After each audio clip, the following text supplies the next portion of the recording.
Assalamualaikum warahmatullahi wabarakatuh. Perkenalkan, nama saya Muhammad Azfa Zikri.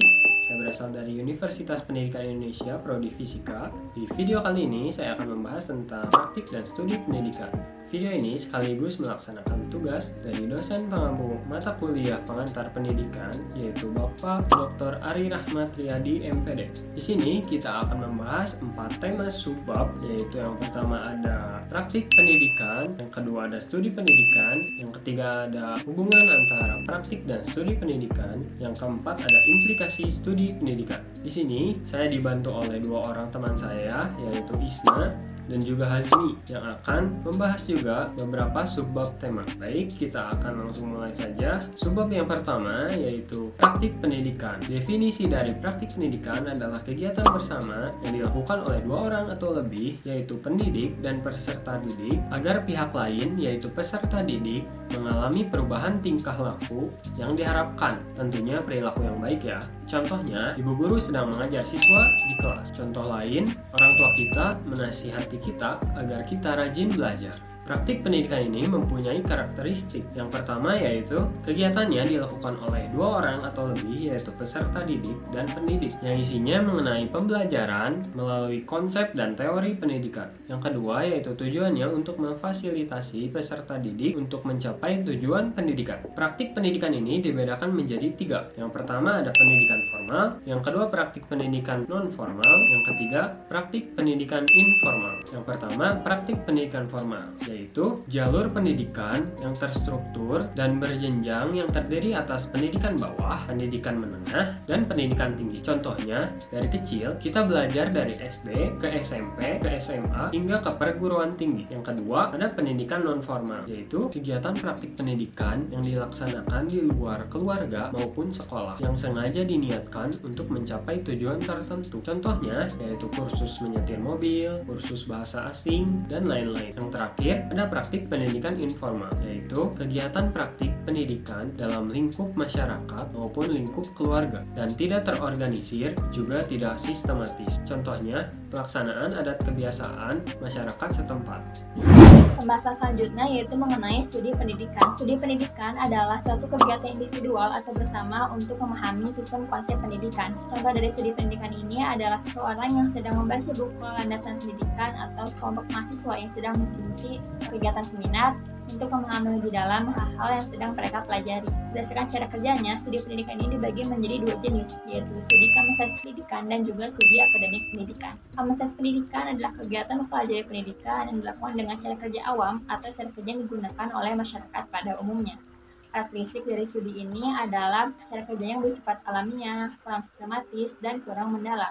Produk yang dihasilkannya berupa suatu pengetahuan berupa fakta-fakta atau konsep-konsep yang kurang sistematis mengenai konsep pendidikan. Adapun manfaat dari studi ini adalah menambah wawasan dan juga menjadi tolak ukur petunjuk praktis pendidikan.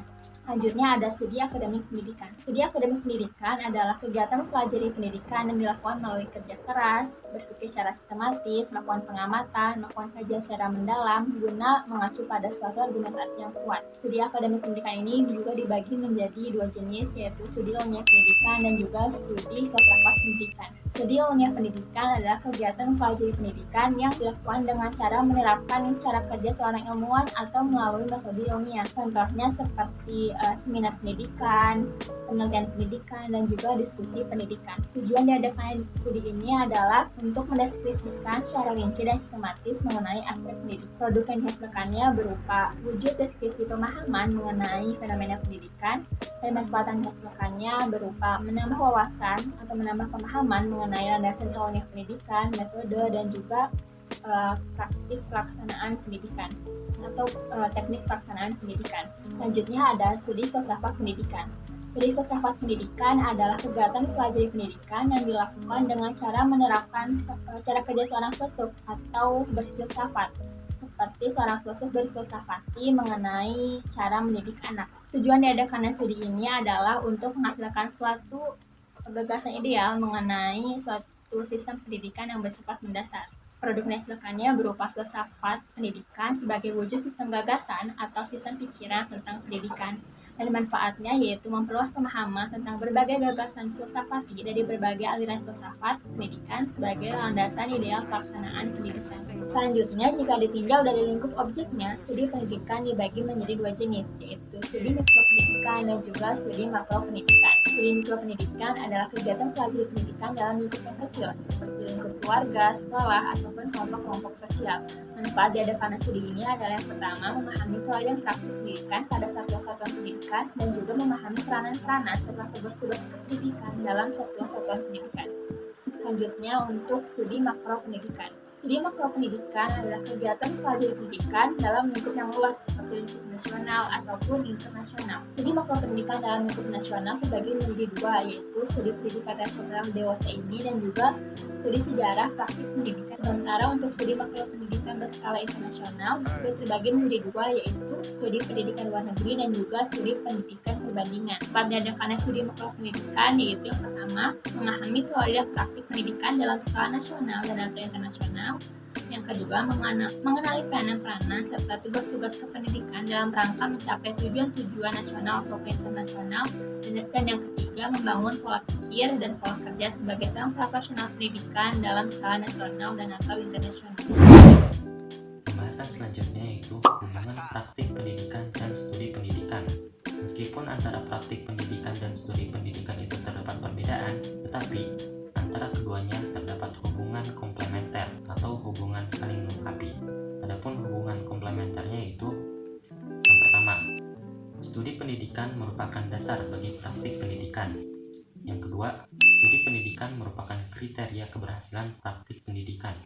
Yang ketiga, praktik pendidikan merupakan sumber pelaksanaan studi pendidikan. Dan yang keempat, praktik pendidikan merupakan sarana pengujian hasil studi penelitian.